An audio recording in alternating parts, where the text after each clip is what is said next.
Hari ini kita kembali mengadakan pengajian keluarga besar IDAI PY pada hari Ahad yang alhamdulillah cerah, tidak ada hujan, benar-benar menjadi barokah untuk kita sekalian.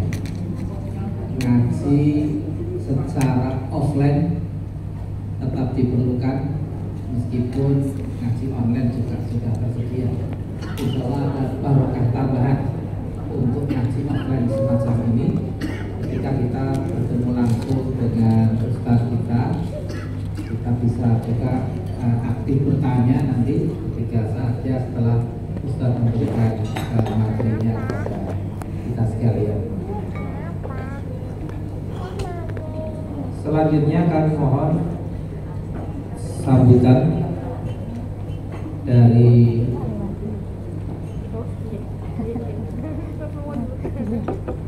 wakil tuan rumah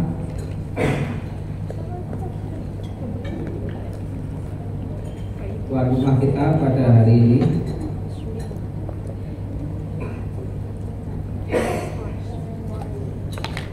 adalah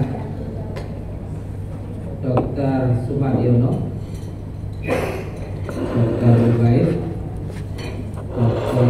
Sri Aminah, Dr. Liz Indriati, Dr. Anissa, Dr. Irma, dan Dr. Afrilia.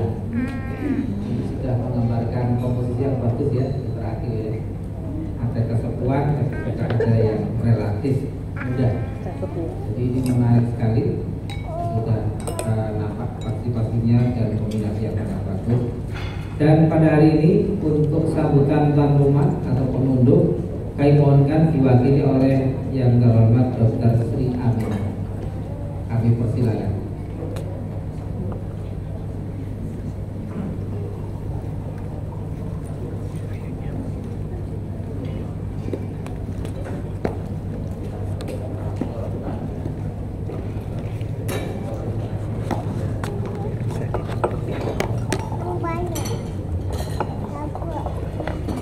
Bismillahirrahmanirrahim. Assalamualaikum warahmatullahi wabarakatuh. Waalaikumsalam. Yang kami hormati Ustaz Rahmat Muhammad Yasin Akil, dan kami hormati kakak kita sekalian, saudara Mahfuz, ketua pengajian IDAI. Ini sejak saya di situ dia motor penggeraknya untuk pengajian di Fasita ya juga jalannya. Dan ibu ini sepuh kami kita keluarga IDAI dan ketua IDAI Jakarta dan segenap paman sejawat anggota IDAI daerah istimewa Jakarta dan keluarga. Assalamualaikum warahmatullahi wabarakatuh. Waalaikumsalam. Alhamdulillah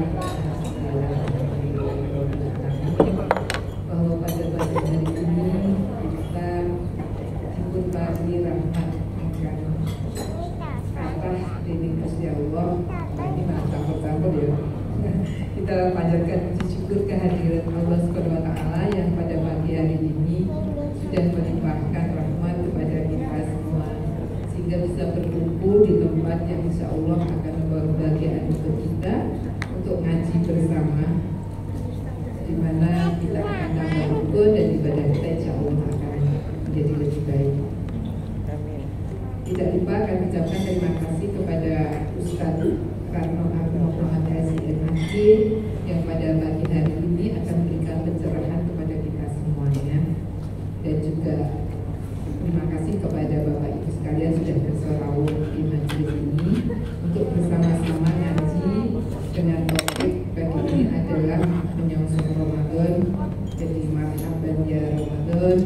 Insya Allah nanti puasa kita yang akan datang ini kita bisa menyambut dengan gembira, kemudian kita bisa menjalankan ibadah dengan lancar dan sukses selalu mendapat ridha Allah Subhanahu wa taala.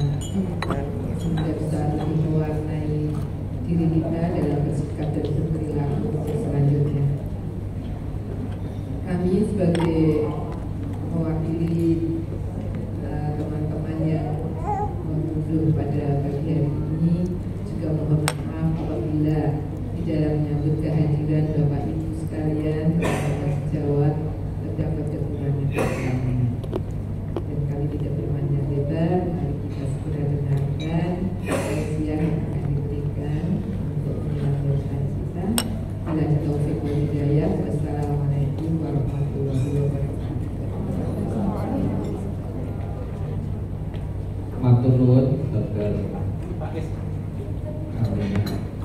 Sana mewakili pengunduh pada pengajian hari ini. Selanjutnya sambutan dari pengurus pengajian Bapak Ketua, silakan Dr. Suroyo, Dr. Suroyo PA, silakan.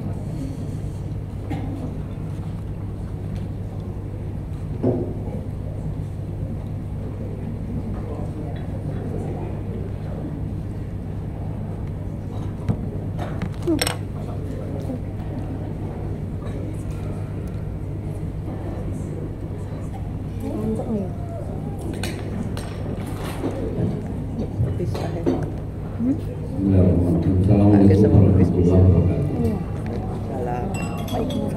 Alhamdulillah, wassalatu wassalamu ala Rasulillah wa ala alihi wa sahbihi wa man wala. Asyhadu an la ilaha illallah, asyhadu anna Muhammadan abduhu wa rasuluh.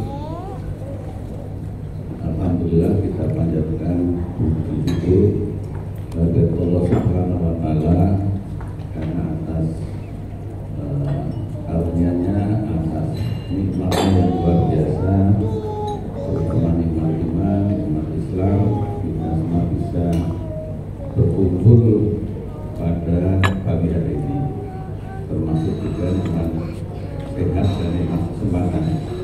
Sangat spesial saya sampaikan pada Dr. Sahabat yang baru saja opnam sudah mundur tetapi masih belum istirahat.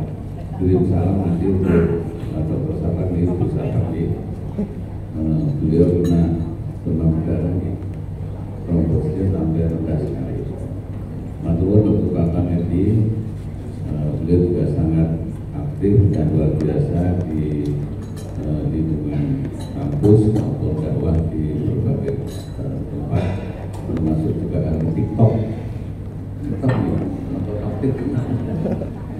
Matur Dr. Akil, Dr. Akil yang sangat aktif dan selalu mengingatkan saya khususnya dan para teman-teman sahabat yang lain. Khusus juga untuk para tim sepuh yang sangat-sangat banggakan, ada Bu Tomo, Bu Tony, Bu Pur, Bu Fitri, Bu Anto, atau Bu Sami. Mudah-mudahan beliau menjadi inspirator kita agar kita tetap semangat dalam bersilaturahmi seperti ini. Juga kepada Dr. Sumadiono dan teman-teman, Dr. Ubay, Dr. Lee, Dr. Amina, Dr.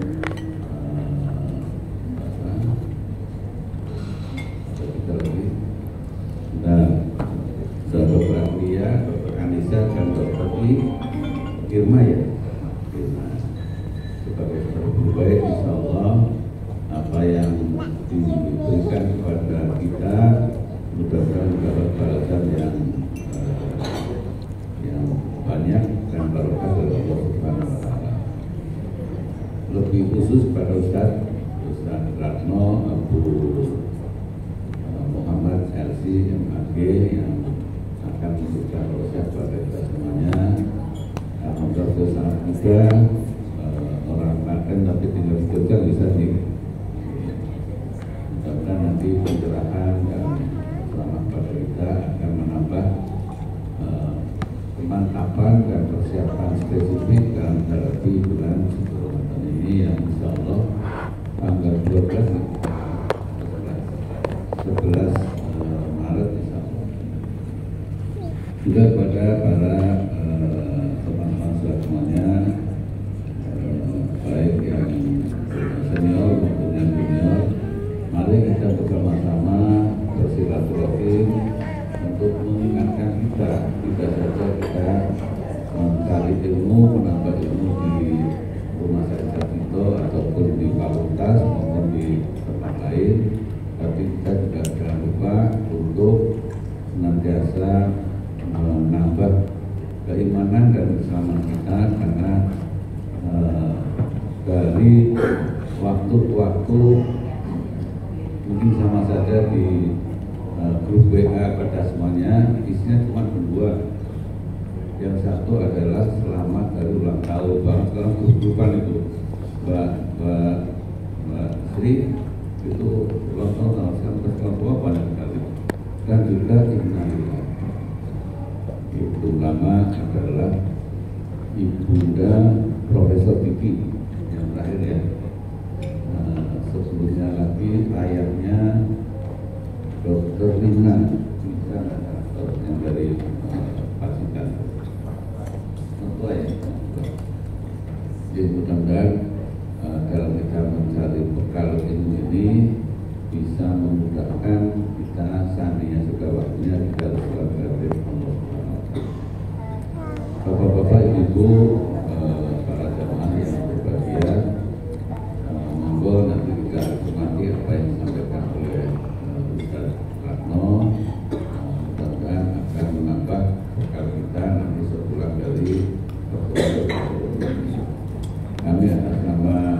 makin lama makin guyup, makin banyak jamaah yang bisa hadir.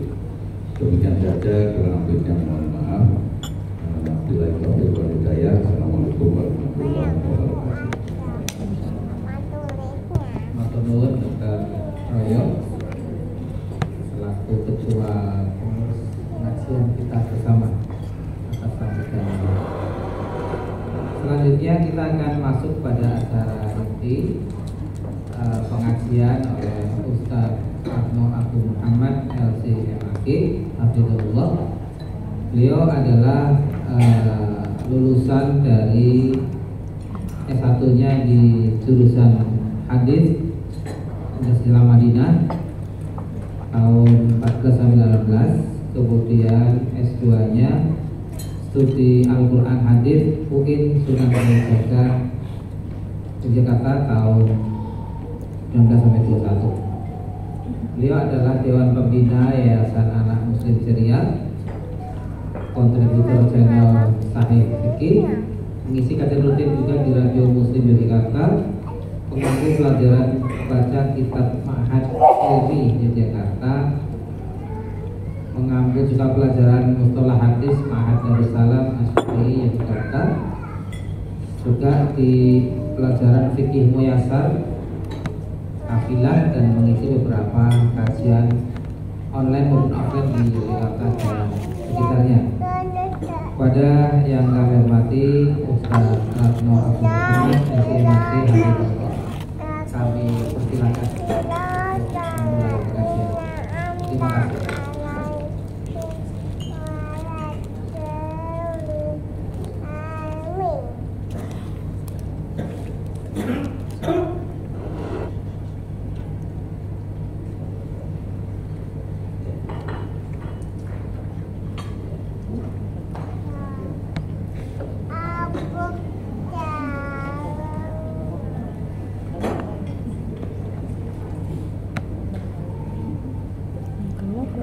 Tapi orangnya nggak kelihatan.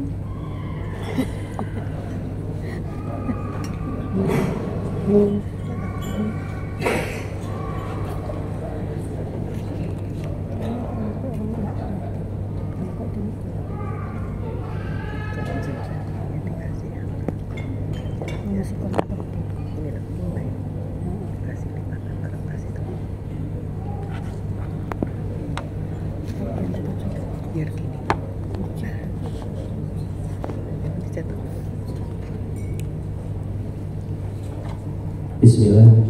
Assalamualaikum warahmatullahi wabarakatuh.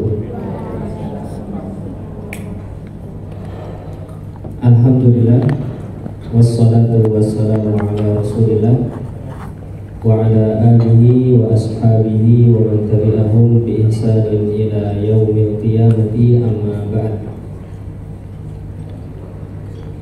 Dr. Suroyo Mahfud selaku ketua pengajian IDAI DIY yang saya hormati, Dr. Bambang yang telah memandu acara, begitu juga Dr. Aminah dan dokter yang lainnya yang telah menjadi tuan rumah pada kesempatan pagi hari ini. Semoga Allah Subhanahu wa Ta'ala membalas beliau-beliau dengan kebaikan yang banyak, dipanjangkan umurnya, dimudahkan rezekinya, dijaga kesehatannya, dan nanti bisa dimasukkan oleh Allah Subhanahu wa Ta'ala ke dalam surganya. Dan tidak lupa juga kita aturkan terima kasih kepada para dokter, dan juga para profesor, dan seluruh hadirin yang tidak bisa disebutkan satu persatu. Kita berdoa agar Allah Subhanahu wa Ta'ala menjadikan kita sebagai hamba-hambanya yang bertakwa, yang selalu dimudahkan dalam segala urusan baik akhirat maupun dunianya, dilapangkan rezekinya, dipanjangkan umurnya, dan dibahagiakan di kehidupan dunia maupun akhiratnya. Amin ya rabbal alamin. Bapak Ibu jamaah rahimani wa rahimakumullah, kita bersyukur atas segala nikmat yang dilimpahkan oleh Allah Subhanahu wa taala kepada kita semua. Salawat beriring salam semoga selalu tercurah dan terlimpahkan kepada uswah hasanah kita, Nabi besar Nabi Agung Muhammad sallallahu alaihi wasallam beserta keluarga, sahabat dan orang-orang yang mengikuti beliau dengan baik hingga akhir zaman nanti. Ya. Jujur Bapak Ibu yang dimuliakan Allah Subhanahu wa taala, ya, berbicara di hadapan para dokter semua bagi saya ini adalah sebuah momen yang tidak biasa dan ada perasaan yang ya apa namanya, ada sedikit rasa canggung yang bisa disebut seperti itu.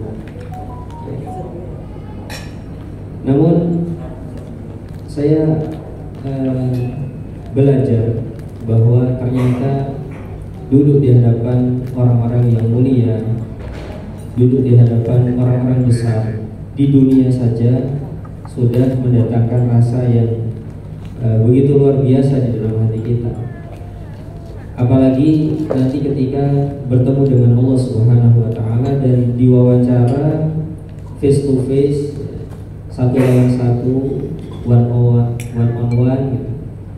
Di hadapan Allah Subhanahu wa taala kemudian ditanya, Ratno, dulu kamu melakukan ini kan? Dulu kamu melakukan itu kan? Kemudian dipaparkan semua Bapak Ibu perbuatan kita. Di hadapan kita ada nerakanya, di hadapan kanan ada amal ibadah kita, di hadapan kiri ada amal ibadah kita. Sampai kita merasa akan binasa. Kira-kira apakah saya akan beruntung? Apakah saya akan selamat? Apakah saya akan masuk surga? Padahal ternyata Allah tahu semua borok-borok saya, kekurangan-kekurangan saya tahu. Wah, kayaknya aku akan binasa. Hatta dhanna annahu qad halaka. Sampai ketika seseorang sudah merasa dia akan binasa, Allah Subhanahu wa taala menyatakan dengan kemaha rahmahnya, kemaha sayangnya kepada kita semua. Allah menyatakan qad satartuha fid dunya wa ghafartu lakal yawm. Pada hari ini atau pada di kehidupan dunia, saya telah menutup dosa-dosa itu sehingga tak ada seorang pun yang tahu, dan hari ini aku telah mengampuni juga. Gimana rasanya seperti itu? Tentu kita akan merasa terenyuh sekali, ya Allah, rasanya kayak mau binasa, kemudian bisa ada harapan lagi, aku telah mengampuni, sesuatu yang sangat membahagiakan kita. Baik Bapak Ibu yang dimuliakan Allah Subhanahu wa taala, di kesempatan pagi hari ini kita akan sharing sedikit, ya, mohon izin untuk sharing sedikit tentang rumus. Kita ingin berbicara tentang rumus sukses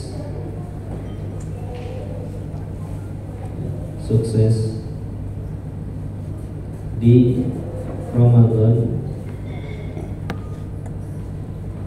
1445 Hijriah.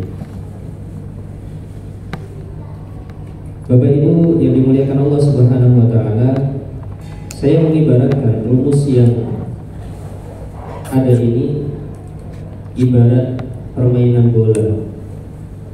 Rumus agar semangat untuk mencetak gol. Kita berikan analoginya terlebih dahulu, bahwa agar seorang pemain bola bisa mencetak gol, maka ada beberapa rumus. Yang pertama, rumusnya dia harus berdoa.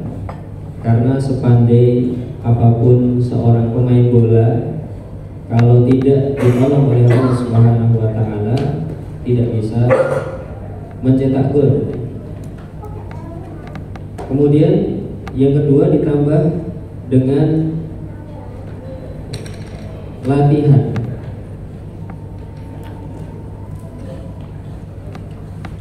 Yang ketiga ditambah dengan pemanasan sebelum bermain. Kemudian yang keempat ditambah dengan tahu harga satu gol, harganya berapa. Yang kelima, tahu cara main bola dan aturannya.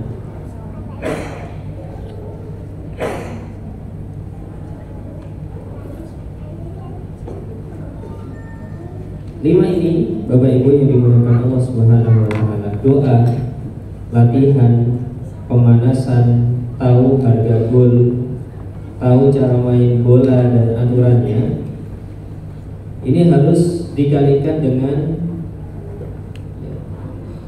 action atau praktek di lapangan. Dia harus terjun ke lapangan. Kalau kita singkat berarti kayak gini, gol sama dengan doa plus latihan plus pemanasan plus tahu harga gol plus tahu cara main.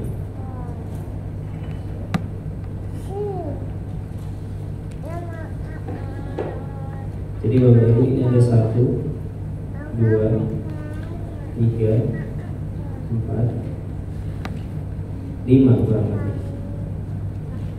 Dikalikan, ada actionnya, praktek di tengah lapangan. Baik, apa maksudnya Ustaz?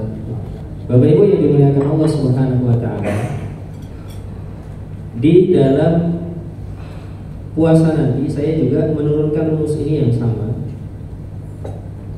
bahwa agar kita bisa meraih takwa, yang mana itu menjadi tujuan utama adanya ibadah puasa di bulan Ramadan, maka seseorang harus ada doa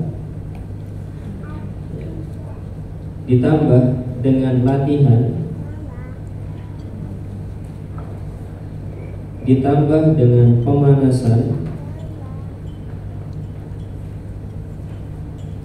ditambah dengan tahu keutamaan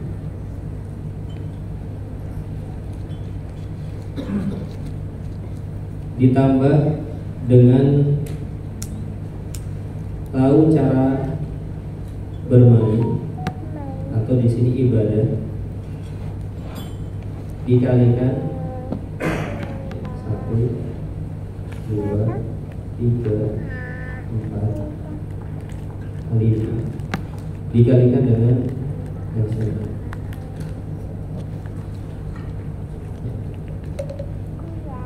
Insya Allah ini yang akan coba kita bahas Bapak Ibu, agar kita bisa menjadikan bulan Ramadan tahun ini berbeda dengan tahun sebelumnya. Dan tentu Bapak Ibu pernah merasakan Ramadan itu bukan hanya 1-2 kali. Dan apabila sesuatu itu sudah menjadi sebuah rutinitas, maka akan ada efek, yaitu turunnya sensitivitas. Apabila kita sudah melakukan kegiatan sering, terbiasa, maka sensitivitas kita itu akan berkurang. Dalam bahasa Arab disebutkan kathratul misas tumitul ihsas. Sering disentuh membuat dia tidak peka lagi.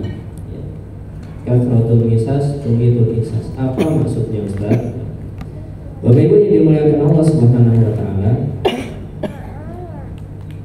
misalkan kita beli parfum, wanginya luar biasa, pas sekali mau beli dirasakan serut-serut, kemudian dicoba wangi, dipakai 1-2 kali juga wangi. Sebulan setelah itu apa yang dirasakan Bapak Ibu? Gimana dokter? Masih wangi? Atau sudah mulai hilang ini sensitivitas pada bau kita?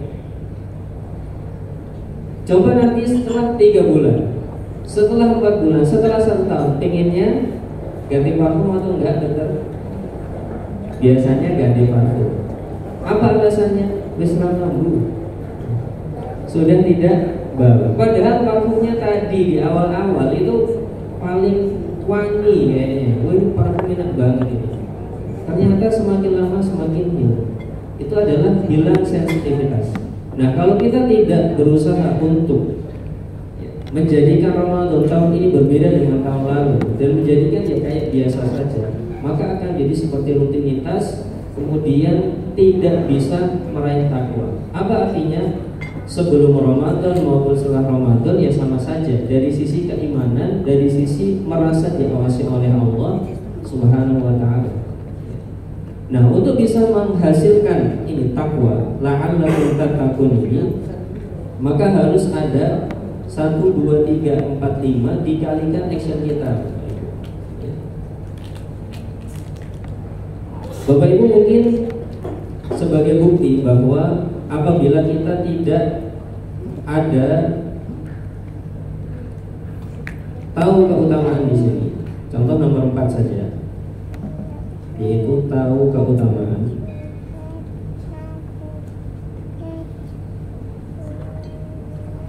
Maka apabila kita masuk Ramadan hari ke-1, mungkin semangat, masjid-masjid penuh beribadah sholat tarawih. Hari kedua insya Allah masih juga, hari ketiga insya Allah masih juga. Tapi kalau sudah 1 minggu di tempat dokter Suraya, masjidnya gimana dokter? Ada kemajuan atau ada kebelakangan? Ada kemajuan ya? Kemajuan soft atau kemajuan jamaah dokter? Ya, ada kemajuan soft. Kenapa ini terjadi Bapak Ibu? Karena sisi motivasinya tidak ada. Karena sisi motivasinya tidak ada, yaitu di nomor 4, tahu keutamaannya tidak ada. Dia bisa disebut, kenapa kamu berangkat sholat tarawih? Ya, bapak-bapak ikut sholat tarawih, saya juga ikut. Masyarakat sholat tarawih saya juga ikut. Jadi ya sudah, saya ikut saja. Jadi alasannya adalah karena orang-orang lagi unsum ke masjid, unsum bahasa Jogja ya, musim ya, lagi musim ke masjid, jadi saya ikut gitu. Dia tidak melandasi bahwasanya ada pahala besar di situ. Ada pahala besar. Baik, coba kita cari tentang keutamaan sholat tarawih. Bapak Ibu, sholat tarawih keutamaannya apa saja? Yang pertama, Nabi SAW bersabda, "Man qama Ramadhana imanan wa ihtisaban, ghufira lahu ma taqaddama min dhanbihi." Barang siapa yang sholat malam dengan dasar iman dan mengharap pahala, jadi harus iman dan mengharap pahala, bukan ikut-ikutan, maka akan diampuni dosa-dosa yang telah berlalu. Artinya diampuni dosa yang telah lalu. Bapak Ibu yang dimuliakan Allah Subhanahu wa ta'ala, keutamaan ini saja itu sudah sangat luar biasa. Belum keutamaan puasanya. Barang siapa yang berpuasa, fa innahu li, kata Allah, as-sawmu li wa ana ajzi bihi. Puasa itu adalah untukku dan aku yang akan membalasnya. Kira-kira Bapak Ibu, kalau nanti di sebuah rumah sakit membuka program untuk para dokter spesialis anak dan disebutkan di sana, Bapak Ibu nanti kalau bekerja di rumah sakit sakit ini gajinya tulis sendiri, saya berikan cek kosong. Kira-kira dokter, kalau ada rumah sakit membuka program seperti ini, yang ingin mendaftar di rumah sakit tersebut siapa? Semuanya ya. Karena apa? Cek kosong. Silahkan tulis sendiri gaji yang dimaukan berapa. Ibaratnya dokter, Bapak Ibu yang dimuliakan Allah Subhanahu wa taala, ibadah puasa itu juga sama seperti ini. Pahalanya saya kasih cek kosong, silahkan tulis sendiri. Itu kata Allah Subhanahu wa taala, as-shaumu li, puasa itu adalah untukku. Kalau amalan yang lainnya al-hasanatu bi asyri amsalihha, kebaikan itu hitungannya menurut Allah 10 kali lipatnya.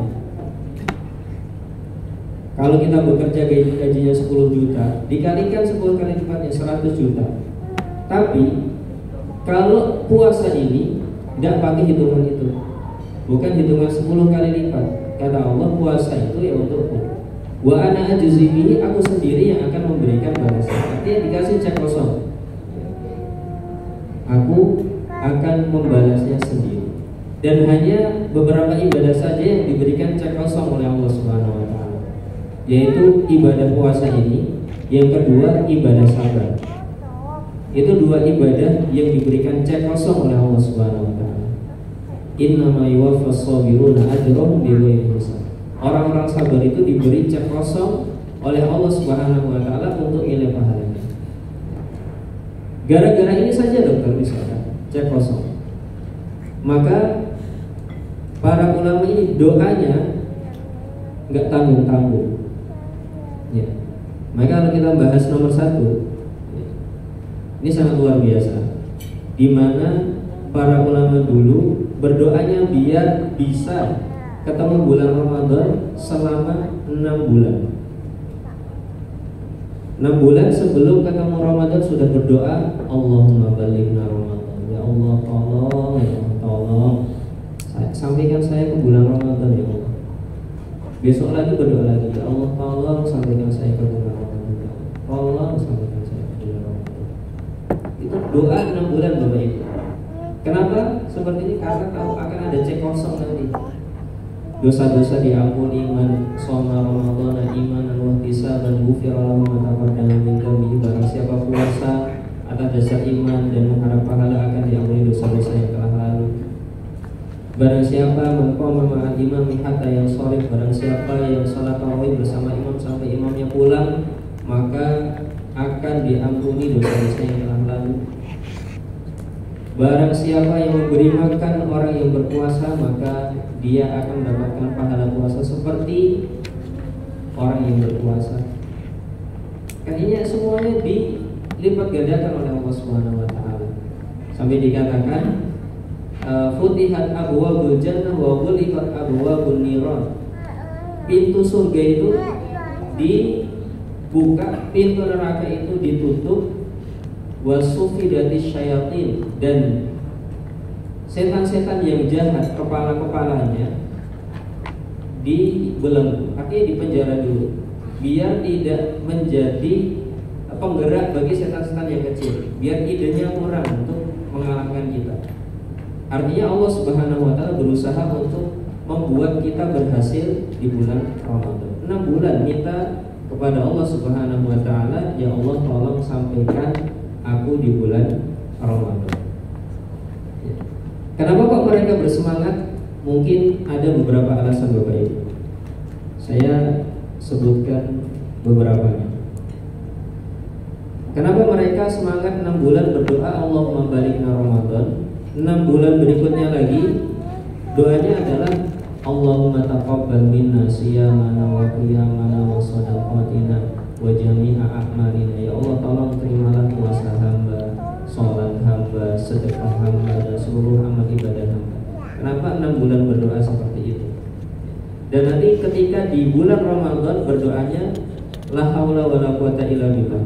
Ya Allah tolong aku ya Allah. Ya Allah tolong aku ya Allah. Ya Allah tolong aku untuk sukses ya Allah. Ya Allah tolong aku untuk sukses ya Allah. Kenapa seperti itu? 3 doa tadi.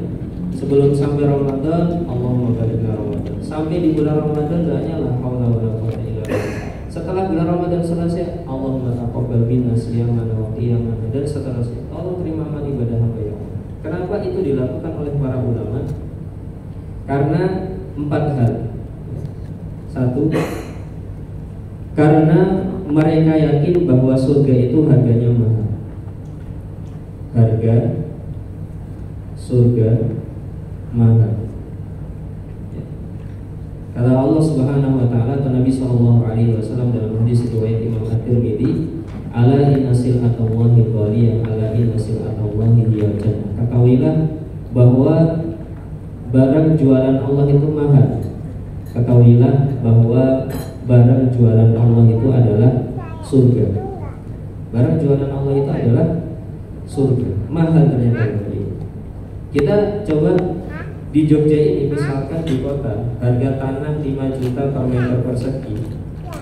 Untuk mendapatkan 1 hektar tanah, biar kita punya rumah yang besar gitu. 1 hektar tanah itu kan 10.000 meter persegi. Dikalikan 5 juta, hasilnya sudah berapa dokter? 50 M. Berapa lama kita bekerja menghasilkan uang ini? Lama. Kalau saya tambah lama lagi. Ya. Lama dokter ini. Dan kita itu cuma diberikan kesempatan oleh Allah Subhanahu wa taala. Mungkin umur kita 60-70-an tahun, anggap aja 70 tahun. Dikurangi 15 tahun kita menjadi 55 tahun. Dan kalau kita gunakan untuk menghasilkan uang ini dengan umur, dan ini masih dikurangi nih dokternya, umur produktif untuk penghasilan sampai kita kuliah masih dikurangi. Kemudian kalau kita sakit, kalau kita libur, kalau kita sedang rekreasi dikurangi lagi. Untuk menghasilkan ini cukup berat. Padahal cita-citanya hanya ingin mendapatkan tanah 100 meter persegi.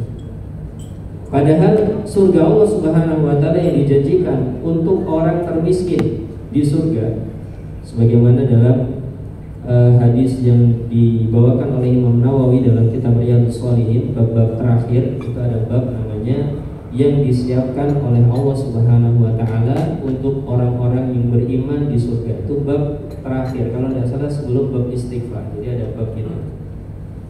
Ada bab istighfar, kemudian bab yang disiapkan oleh Allah untuk orang-orang yang beriman di surga. Salah satunya disebutkan bahwa orang termiskin di surga, kata Nabi, inilah a'lamu akhir ahlil jannati khurud ahlin nari khurujan minha. Aku tahu siapa orang yang paling terakhir keluar dari neraka. Wa akhir ahlil jannati dukhulanil jannata, dan orang terakhir yang akan masuk ke dalam surga. Wa rajulun yakhruju minan nari habwa, dia adalah seorang yang keluar dari neraka dengan merangkak, tidak bisa jalan tegak, merangkak jalannya. Kemudian dikatakan oleh Allah Subhanahu wa taala, idhab fadkhulil jannah, pergilah kamu, silakan masuk ke dalam surga. Ternyata dia pergi ke surga dan melihat-lihat, ternyata surganya sudah penuh. Yukhayyalu ilaihi annaha mal'a. Kemudian bertemu Allah Subhanahu wa taala lagi dan mengatakan, ya Allah, wajadtu hamaka, saya temukan surganya sudah penuh. Maka Allah mengulangi perintahnya yang kedua kali, idhab fadkhulil jannah, kamu pergi dan masuklah ke dalam surga. Berangkat kedua kalinya ke surga, masih dihayalkan bahwa surganya sudah penuh. Kenapa kok sudah penuh? Karena ini orang terakhir yang akan memberi kapling di surga. Ibaratnya sudah tengok-tengok, sudah penuh. Seluruh surga yang seluas langit dan bumi ditengok-tengok udah penuh. Semua orang yang bermiliar-miliar orang sudah menempati kapling-kaplingnya. Berangkat lagi bertemu Allah yang ketiga kali, ya Allah, wajadtu hamaka, ya Allah, saya temui surga sudah penuh. Allah memerintahkan lagi, idhab fadkhulil jannah, pergilah dan masuklah ke dalam surga. Yang membuat orang ini semakin tercengang adalah, ini qad a'dadtu laka mithlal abdi wa asyrati amsalih, aku sudah siapkan untukmu seperti bumi dan 10 kali lipatnya. Artinya dapat bumi dan 10 kali lipatnya. bumi yang isinya ada benua Australia, ada benua Asia, ada benua Amerika, ada benua Eropa, ada benua apa lagi Pak? Afrika. Itu mau dikalikan 10 oleh Allah Subhanahu wa taala untuk penduduk surga yang paling miskin lagi. Artinya untuk membeli surga Allah Subhanahu wa taala ya harganya mahal. Dan salah satu kasih sayang Allah Subhanahu wa taala adalah dengan memberikan bulan Ramadan ini. Dengan memberikan bulan Ramadan ini. Baik. Ini keyakinan pertama para ulama yang berdoa 6 bulan sebelum Ramadan, Allahumma balighna Ramadan. Setelah Ramadan doanya ya Allah terimalah amal ibadah hamba. Di Ramadan doanya la haula wala quwata illa billah. Tolong aku ya Allah, tolong aku ya Allah, tolong. Karena tahu akan ada cek kosong yang itu bisa digunakan untuk mendapatkan surga Allah Subhanahu wa taala. Yang kedua, kenapa kok doanya sampai 6 bulan kayak gitu Ustaz? Karena mereka yakin bahwa pahala mereka masih sedikit dan dosa mereka masih banyak. Ini keyakinan kedua dari para ulama yang menyebabkan berdoa 6 bulan Allahumma balighna Ramadan. Setelah Ramadan ya Allah terimalah amal ibadah. Karena pahalanya masih terasa sedikit, dosanya terasa banyak. Andai saja seseorang merasa pahalanya sudah banyak, dosanya sedikit, saya yakin di bulan Ramadan dia akan kurang semangat. Apalagi untuk berusaha maksimal, baca Qur'annya, ada targeting, tidak bisa. Hanya orang-orang yang merasa pahalanya sedikit dan dosanya banyak yang nanti akan berusaha untuk targeting. Karena nanti dosanya bisa diampuni, puasa atas dasar iman dan mengharap pahala diampuni dosanya. Sholat malam atas dasar iman dan mengharap pahala diampuni dosanya. Memberi makan orang yang berpuasa pahalanya seperti orang yang berpuasa. Berpuasa sendiri pahalanya sangat luar biasa. Artinya ini disuguhi dengan banyak keutamaan di sini. Sedekahnya juga dilipat gandakan oleh Allah Subhanahu wa taala. Jadi dia yakin pahalanya masih sedikit, dosanya banyak, sehingga berusaha untuk bisa bertemu dengan bulan Ramadan. Yang ketiga, kenapa mereka berdoa Allahumma balighna Ramadan adalah mereka yakin bahwa hidup mereka belum tentu sampai Ramadan. Yakin belum tentu sampai Ramadan.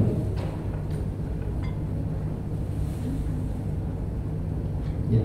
Ini keyakinan ketiganya Bapak Ibu, bahwa mereka tidak yakin apakah nanti bisa bertemu Ramadan atau enggak. Oh saya yakin ketemu Ramadan. Ya, kalau sudah yakin kayaknya tidak berdoa ya Allah balighna Ramadan. Tapi kalau dia tidak yakin, dia akan berdoa. Seperti ya tadi daftar rumah sakit ada cek kosong. Sudah yakin keterima, tidak akan berdoa ya Allah tolong jadikan saya bisa diterima di rumah sakit tersebut. Ketika dia punya lawan, kalau bahasa lawan lebih harusnya berapa? Apa dok? Ya. Apa? Dulu kalau daftar universitas selama ini itu ada ribuan yang daftar. Rival ya saingan, ada saingannya, ada saingan, baru nanti banyak berdoa ya Allah tolong sampaikan, tolong saya bisa diterima di situ ya Allah, tolong ya Allah saya bisa diterima di situ ya Allah, ya kemungkinan diterima sedikit dan kayaknya itu tambah semakin banyak berdoa. Kalau sudah yakin tidak akan berdoa. Nah ini para ulama yakin belum tentu sampai Ramadan. Kita semua juga belum tentu sampai ke sebuah bulan yang Allah memberikan cek kosong untuk kita berkaitan dengan pahala. Jadi para ulama tidak yakin akan sampai, dan ini kita saksikan di dalam kehidupan kita. Baik, kemudian yang keempat, kenapa mereka berdoa Allahumma balighna Ramadan? Jawabannya mereka yakin bahwa di Ramadan itu peluang untuk meraih surga yang harganya mahal tadi terbuka saat bebas. Peluang untuk bisa membeli surga terbuka lebar. Kemarin ada yang mengatakan kalau ikut kampanye A dapat cek kosong. Ada yang mengatakan seperti itu. Wah, itu sangat menarik sekali. Cek kosong itu sangat menarik sekali. Sungguh-sungguh sangat menarik. Ibaratnya kita pengen beli tanah 10.000 meter persegi tadi, harganya 50 M. Kok dikasih cek kosong? Silahkan tulis saja, terserah mau berapa. Ya kita merasa ini kesempatan untuk bisa mendapatkan cek kosong tersebut, bisa mendapatkan tanah 10.000 meter persegi. Ini keyakinan para ulama yang semangat untuk berdoa di bulan Ramadan. Jadi ini harus doa Bapak Ibu, harus ada doa untuk meraih takwa tadi. Ya. Harus tahu keutamaan, sebagaimana tadi kita sebutkan keutamaan, dan itu belum semuanya. Ya. Belum semua keutamaan kita sebutkan. Sama dengan pemain bola tadi, kok nggak tahu harga gol? Yaitu lari-lari capek Bapak Ibu. Ada kita disuruh lari-lari di lapangan bolak-balik 1,5 jam, itu susah. Saya saja tidak sanggup. Tapi ketika mereka yakin bahwa bisa ngegolkan satu itu bonusnya banyak, digaji besar, siap untuk lari-lari 1,5 jam di lapangan untuk mencetak gol. Kalau tidak tahu harga gol itu berapa, misalkan dikasih harga gol Rp1.000 per satu gol, apakah semuanya akan siap untuk lari-lari 1,5 jam? Kayaknya tidak ada. Gara-gara gaji yang besar itulah yang menyebabkan mereka siap untuk berlari 1,5 jam. Kemudian Bapak Ibu, harus ada latihan dan pemanasan. Apa maksudnya latihan dan pemanasan ini? Maksudnya latihan dan pemanasan itu adalah seperti pemain bola pengen nyetak gol, sudah berdoa, sudah tahu harga gol itu berapa, tapi tidak pernah latihan, tidak pernah juga melakukan pemanasan. Pokoknya, oh ternyata gajinya besar seperti saya, nyetak gol itu gajinya besar. Tahu masuk lapangan dan giring bola. Kira-kira berapa lama saya bertahan Bapak Ibu? 5 menit sudah ngos-ngosan, angkat tangan, tolong. Ya. Saya dibawakan pandu. Pengen keluar lapangan. Karena apa? Karena tidak ada latihan dan tidak ada pemanasan. Sama di bulan Ramadan nanti kita akan beribadah, dan kalau diibaratkan dengan lari, ini bukan lari sprint, bukan lari cepat yang 100 meter, tapi ini lari maraton yang kita harus berusaha untuk mengatur depak langkah kaki kita. Kalau di depannya kita sudah kencang sekali, pasti tengah-tengah kita akan sudah loyo, dan akhirnya kita berhenti sebelum sampai garis finish. Ibaratnya pemain bola juga udah kram di kakinya, tidak bisa melanjutkan usahanya untuk mencetak gol. Maka latihan dan pemanasannya itu sejak kapan Bapak Ibu? Ya. Sebagian ulama seperti Abu Bakar, ada seorang ulama yang menyatakan bahwasanya permisalan bulan Rajab itu seperti bulan tanam. Bulan Sya'ban yaitu sekarang itu seperti bulan pengairan. Bulan Ramadan diibaratkan dengan bulan panen. Tanam, pengairan, panen. Artinya, andai saja orang nanam padi yang harusnya 90 hari baru dipanen, kok nanamnya baru 30 hari pengen dipanen, ya nggak jadi panen padi, panennya jerami untuk pakan sapi. Harus 90 hari, tanam dulu, diairi dulu, panen dulu. Artinya di sini bulan Rajab kita harus latihan, kemudian latihannya ditambah, kemudian Ramadan baru bisa metik. Di dalam ibarat yang lainnya beliau mengibaratkan Rajab itu seperti mendung. Hujan itu mendung dulu atau angin dulu? Mendung dulu biasanya. Ada mendung di sana. Bulan Sya'ban itu seperti angin yang membawa mendung itu ke atas daerah kita. Dan bulan Ramadan itu seperti hujannya. Apabila tidak kita persiapkan, tidak bisa. Misalkan di bulan Ramadan pengen khatam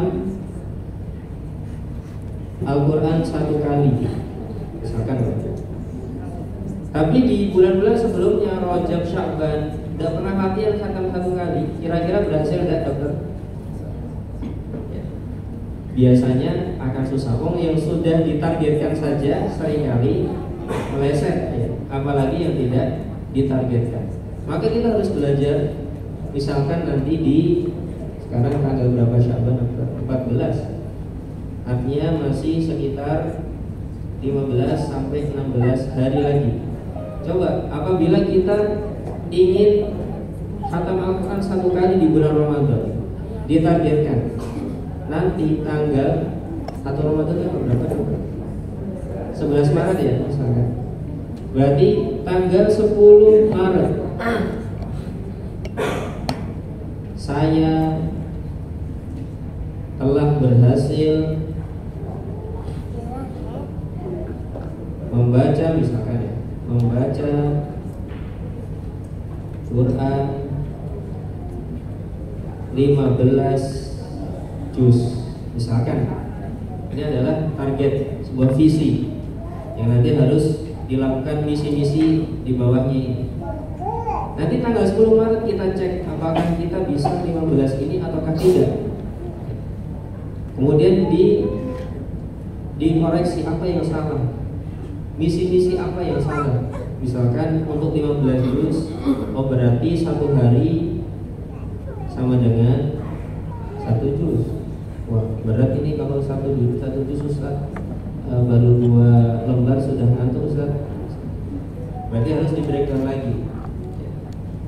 5 kali sholat, yang mana 1 juz ini 20 halaman. Oh di-breakdown lagi. 1 kali sholat 4 halaman. Masih susah 4 halaman setiap kali sholat. Di-breakdown lagi menjadi sebelum sholat 2 halaman, setelah sholat 2 halaman. Akhirnya dapat bisa 1 juz per hari. Ini salah satu misi-misi yang bisa kita lakukan. Melakukan targeting, kemudian melakukan misi-misi kecil. Tinggal targetnya berapa. Baik, tadi rumusnya apa lagi? Ada doa, latihan, tahu keutamaan, tahu tata cara ibadah. Jadi puasa ini ada tata cara ibadahnya. Harus tahu cara ibadahnya. Nah, misalkan ibadah puasa, maka tata caranya bahwa puasa itu adalah menahan diri dari berbagai pembatal puasa, dari terbit fajar sampai tenggelam matahari. Siapa yang tidak wajib puasa? Yang tidak wajib puasa, tulis dulu. Yang puasa itu apa? Puasa sama dengan menahan diri dari pembatal puasa. Apa pembatalnya? Pembatalnya ada makan, minum, muntah dengan sengaja. Kalau tidak sengaja maka tidak batal. Kemudian berhubungan suami istri, haid dan nifas, pembatal puasa, ditahan kecuali haid dan nifas karena tidak bisa ditahan. Pembatal puasa dari terbit fajar sampai tenggelam matahari.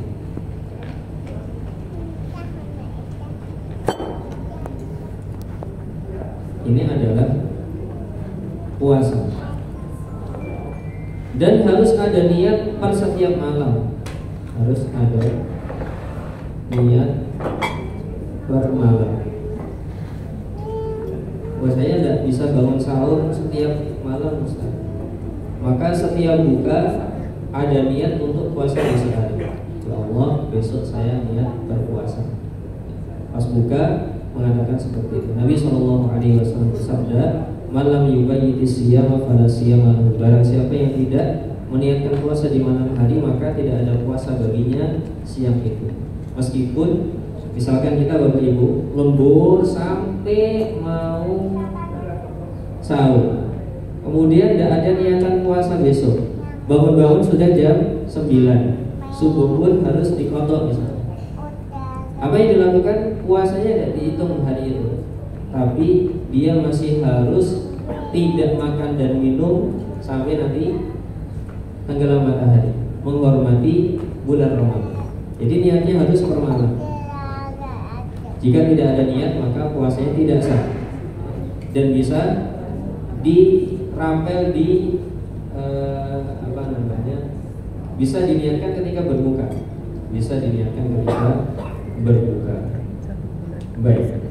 Dan puasa itu Bapak Ibu, mungkin ini tema yang terakhir, yaitu tingkatan puasa.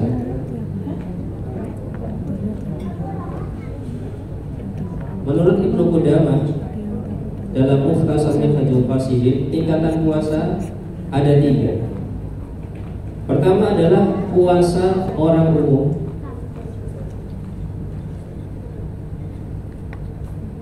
yaitu puasa perut dan kemaluan. Ini puasa. Apa efeknya? Efeknya bisa jadi tidak bisa mendapatkan pahala. Sebagaimana sabda Nabi SAW, "Kam min shaimin laisa lahu min siyamihi illa wal atash." Alangkah banyaknya orang yang berpuasa tidak mendapatkan pahala, tapi hanya mendapatkan rasa lapar dan dahaga. Kenapa kok seperti itu? Dalam hadis yang lainnya Nabi SAW bersabda, "Man lam yada' qaula zuri wal amala bihi." Barang siapa tidak meninggalkan ucapan dusta dan malah melakukan kedustaan-kedustaan, "Falaisa lillahi hajatun fi ayyada'a ta'amahu wa syarabahu." Maka Allah tidak butuh seseorang meninggalkan makan dan minum. Artinya dia tidak mendapatkan pahala. Meskipun puasanya sah, ya puasa yang seperti ini sah, tapi belum tentu mendapatkan pahala. Jadi antara sah dan pahala ini beda, bisa berbeda. Yang kedua, puasanya orang khusus. Apa itu puasanya orang khusus? Yaitu puasa yang menahan perut dan kemaluan,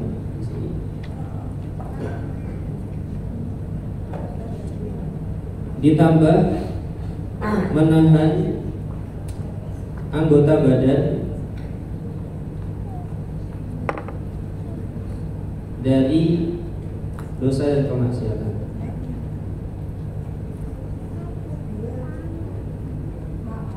Ya, dijaga anggota badannya, telinganya tidak mendengarkan sesuatu yang dilarang Allah, ghibah, membicarakan orang lain, fitnah. Ini puasa juga. Mohon maaf saya sedang berpuasa, saya tidak ingin membicarakan orang lain. Matanya, mohon maaf saya sedang tidak ingin melihat hal yang tidak baik seperti itu. Lisannya, mohon maaf saya tidak ingin berbicara bohong. Tangannya, mohon maaf saya tidak akan memukul. Kakinya, mohon maaf saya tidak akan berjalan ke tempat kemaksiatan misalnya. Maka ini sudah puasanya orang khusus. Sebagaimana nasihat dari Jabir bin Abdullah, "Idza kana yaumu shaumika," apabila kalian berpuasa pada suatu hari, maka ikutkan puasa pendengaranmu, tanganmu, lisanmu dari hal-hal yang dilarang oleh Allah Subhanahu wa taala. Apabila pembantumu kok membuat kesalahan, jangan kamu marahi dia. Jangan kamu marahi dia. Ini sudah salah satu cara untuk membuktikan bahwa kita puasa anggota badan. Bahkan Nabi SAW dalam salah satu hadisnya, ya, apabila seorang yang berpuasa dicela oleh seseorang, maka ucapkanlah inni mru'un shaim, aku sedang berpuasa. Jadi ada orang yang mencela kita, kita menguatkan diri kita, aku lagi puasa, aku lagi puasa, aku lagi puasa. Itu salah satu teknik yang diajarkan oleh Nabi SAW. Kemudian yang ketiga Bapak Ibu, nah ini tentunya sudah mendapatkan pahala di sini, bukan hanya menggugurkan kewajiban. Yang terakhir, tingkat ketiga adalah puasanya orang khususnya orang khusus. Puasa khusus dari orang khusus. Ini adalah puasa tingkat tinggi. Kalau di pesawat namanya yang first class, kalau di kereta yang namanya kelas eksekutif gitu. Kalau di seminar-seminar VVIP gitu. Ini sudah puasanya orang khusus. Gimana puasanya ini? Sama seperti yang tadi, hanya ditambahkan puasa pikiran di sini. Jadi pikirannya saja juga dipuasakan dari memikirkan hal-hal yang tidak bermanfaat, yang tidak mendekatkan dirinya kepada Allah Subhanahu wa taala. Sudah mulai juga diatur. Mau memikirkan orang lain berarti mending saya digaji.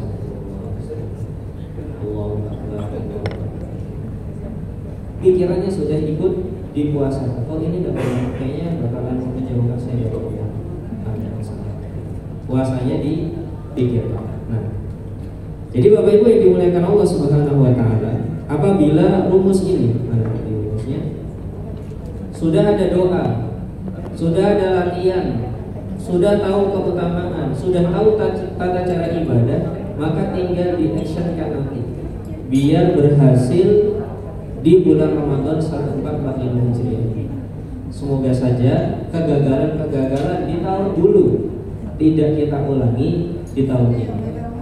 Wallahu ta'ala alam bisawab. Apabila ada tanya jawab maka dipersilakan. Silakan Ustaz.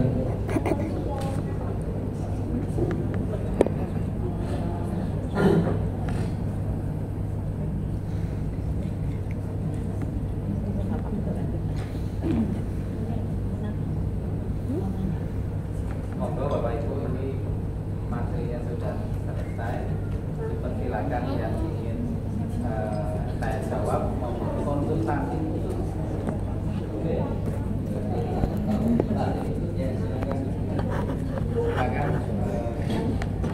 Silakan Bapak Ibu langsung ke Ustaz.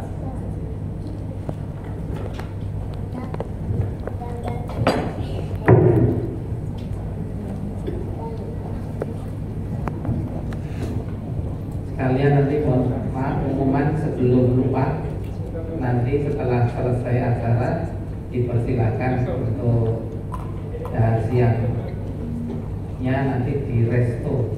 Restonya di mana ya? Itu ya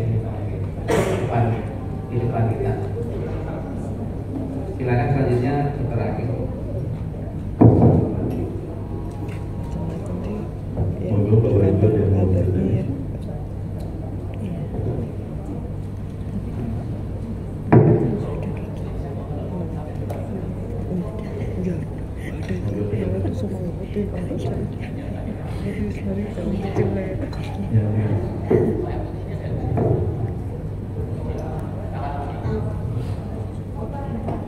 Sudah.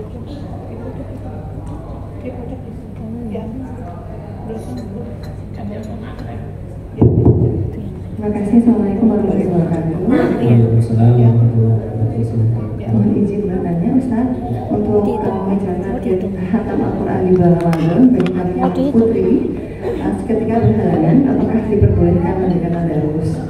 Kemudian untuk yang pertanyaan kedua, mungkin di luar topik ya, bagi kami tenaga medis ini kan seringkali kita tidak ada kondisi pasien yang tidak kita jadwalkan atau kita nggak tahu kondisinya itu bagaimana, dan kita tuh sering terlewat sholat 5 waktu yang tepat waktu.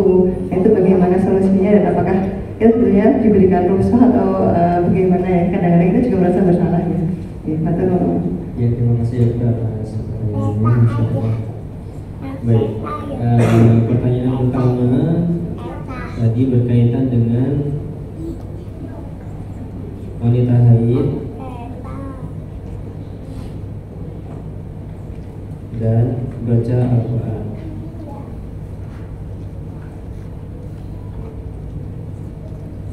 Pertama, yang dibedakan oleh para ulama adalah baca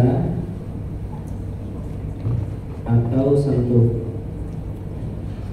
Ini dua tindakan yang dibedakan hukumnya oleh para ulama. Baik. Kebanyakan para ulama mengatakan bahwa wanita haid boleh membaca Al-Quran, tapi tidak boleh menyentuh mushaf Al-Quran yang murni Al-Quran saja. Pakai HP aja. Murni Al-Quran. Artinya, apabila menyentuh Al-Quran yang tidak murni Al-Quran saja, semisal Al-Quran terjemah,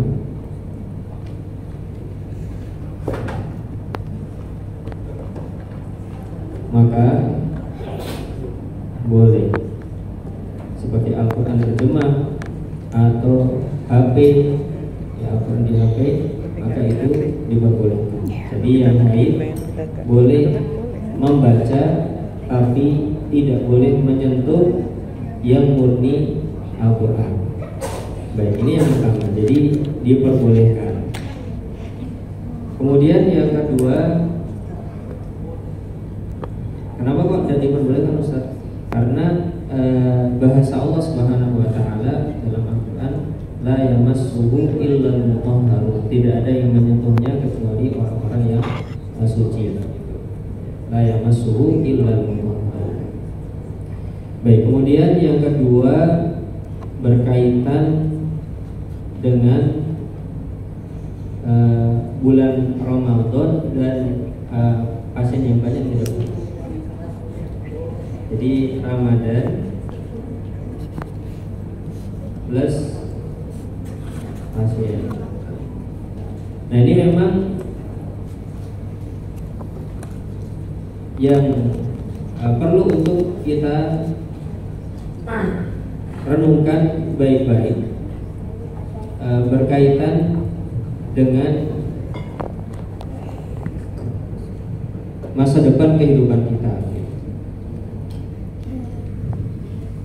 Kalau kita membicarakan para ulama, memang ini orang-orang yang tidak biasa, tidak seperti kita. Kalau para ulama dulu, salah satu teorinya, salah satu tekniknya adalah bekerja 11 bulan, libur 1 bulan. Nah, ini salah satu para ulama dulu. Apakah ini bisa dilakukan atau tidak? Nah, itu kembali ke kita sendiri Bapak Ibu, kemudian dipertimbangkan oleh kita sendiri. Kalau saya punya visi bisa bekerja 11 bulan, libur 1 bulan, meskipun saat ini belum bisa. Misalkan belum bisa, tidak apa-apa, yang penting ini adalah sebuah visi kita, bekerja 11 bulan, libur 1 bulan, tapi ini aktif untuk ibadah Bapak Ibu ya, bukan untuk rekreasi ya, bukan untuk bermain, bukan untuk apa, tapi memang ini para ulama aktif untuk ibadah. Jadi para ulama nutup tokonya udah fokus beribadah. Ini salah satu yang dilakukan oleh mereka dulu, aktif untuk ibadah. Ada Imam Syafi'i khatam Al-Quran misalkan per harinya 2 juz misalkan. Nah, ini kan per harinya 2 kali. Ini kan sesuatu yang luar biasa, makanya diliburkan. Memang tujuannya untuk banyak beribadah. Ini kalau para ulama, apabila kita bisa mencontoh seperti ini, kita saja. Nggak bisa Ustaz, saya nggak bisa, kalau ada pasien ya susah untuk tetap membantu. Ya, tidak apa. Yang penting nanti diatur saja, di manage waktunya dengan lebih baik lagi. Jadi intinya manajemen waktu. Manajemen waktu. Dan apabila tadi kita memikirkan bahwa di Ramadan itu ada cek kosong, tentu ini semakin menguatkan kita untuk bisa memanage waktu dengan sangat baik. Baik, kemudian tentang waktu sholat. Waktu sholat tidak tepat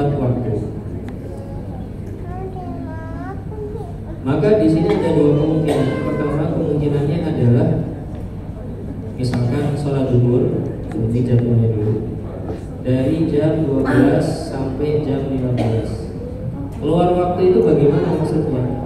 Ada dua kemungkinan. Satu, jam 13 ini sudah disebut keluar waktu, atau jam, misalkan yang kedua, jam 16 ini yang disebut keluar waktu. Wallahu a'lam. Kira-kira yang dimaksud yang mana, dokter? Atau ini mungkin jam 14.30 misalkan. Nah, itu keluar waktu itu yang nomor 1 atau nomor 2? Nomor 1. Apabila yang dimaksud adalah nomor 1, artinya tidak tepat waktu ini adalah masih di dalam waktu tapi tidak di awal waktu, maka ini tidak mengapa, karena Nabi SAW pernah didatangi Jibril, malaikat Jibril 2 kali untuk mengajarkan waktu sholat. Kedatangan pertama adalah di waktu yang paling pertama, dan kedatangan yang kedua adalah di waktu yang paling akhir. Dan malaikat Jibril mengatakan waktu sholat itu ada di antara 2 waktu ini. Jadi boleh-boleh saja, masih boleh tidak berdosa. Tinggal diusahakan biar tepat waktu atau dalam di awal waktu bagaimana. Meskipun sekali lagi itu tidak berdosa. Baru berdosa apabila dia sholat jam 15.01 keluar waktu kok baru sholat zuhur. Gara-gara urusan pasien misalnya, maka di sini dia berdosa. Kecuali pasiennya gawat darurat dan bisa wafat apabila kita tinggalkan, maka kita tidak jadi berdosa. Tapi kalau pasiennya tidak sampai mau wafat, kemudian kita menunggu sampai jam 15.01, maka dikatakan telah berdosa. Allah Ta'ala.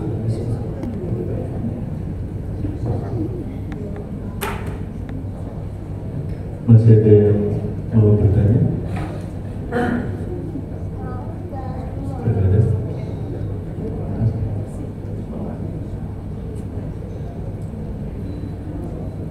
Sudah tidak ada. Kalau sudah tidak ada, dilanjutkan doa Ustaz. Dengan doa. Baik, Bapak Ibu yang dimuliakan Allah Subhanahu wa Ta'ala, kita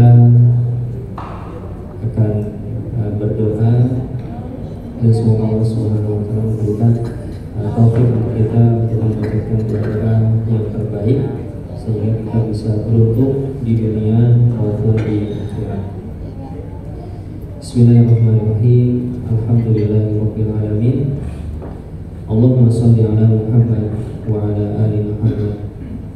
Allahumma inna nas'aluka bi anna nashhadu annaka anta Allah la ilaha illa anta al-ahadus samad alladzi lam yalid wa lam yulad wa lam yakul lahu kufuwan ahad. Allahumma aslih lana dinana alladzi huwa ismatu amrina wa aslih lana dunyana allati fiha ma'ashuna wa aslih lana akhiratana allati ilayha ma'aduna waj'alil hayata ziyadatan lana fi kulli khair waj'alil mauta rahatan lana min kulli syarr. Ya Allah, perbaikilah dunia kami, karena dunia adalah tempat kami berada saat ini. Ya Allah, perbaikilah agama kami, karena agama adalah benteng urusan kami. Ya Allah, perbaikilah akhirat kami, karena kesanalah kami akan kembali. Ya Allah, jadikanlah kehidupan ini menjadi kesempatan untuk menambah amal kebaikan, dan jadikanlah wafatnya kami menjadi peristirahatan dari seluruh keburukan. Allahumma inna nas'aluka jannata wa ma qarraba ilaiha min qawlin aw amal wa na'udzubika minan nar wa ma qarraba ilaiha min qawlin aw amal. Ya Allah, kami memohon kepadamu surga dan segala hal yang mendekatkan kepadanya, baik ucapan maupun perbuatan, dan kami berlindung kepadamu ya Allah dari neraka dan segala hal yang mendekatkan kepadanya, baik ucapan maupun perbuatan. Allahumma inna nas'aluka minal khairi kullihi ajilihi wa ajilihi ma 'alimna minhu wa ma lam na'lam wa na'udzubika minasy syarri kullihi ajilihi wa ajilihi ma 'alimna minhu wa ma lam na'lam. Ya Allah, kami memohon kepadamu segala bentuk bentuk kebaikan, baik yang kecil maupun yang besar, yang kami tahu maupun yang tidak kami ketahui, yang sekarang maupun yang nanti. Dan kami berlindung dari segala bentuk keburukan, baik yang kecil maupun yang besar, baik yang kami ketahui maupun yang tidak kami ketahui, baik yang sekarang maupun yang nanti. Allahumma ighfir lana wa liwalidayna warhamhuma kama rabbayana shighara. Allahumma balighna Ramadan. Allahumma balighna Ramadan. Allahumma balighna Ramadan. Ya Allah, sampaikanlah kami ke bulan Ramadan. Ya Allah, sampaikanlah kami ke bulan Ramadan. Ya Allah, sampaikanlah kami ke bulan Ramadan. Anugerahkan kepada kami amalan-amalan besar dan mudahkanlah kami untuk bisa menjadikan Ramadan tahun ini tidak seperti Ramadan tahun lalu.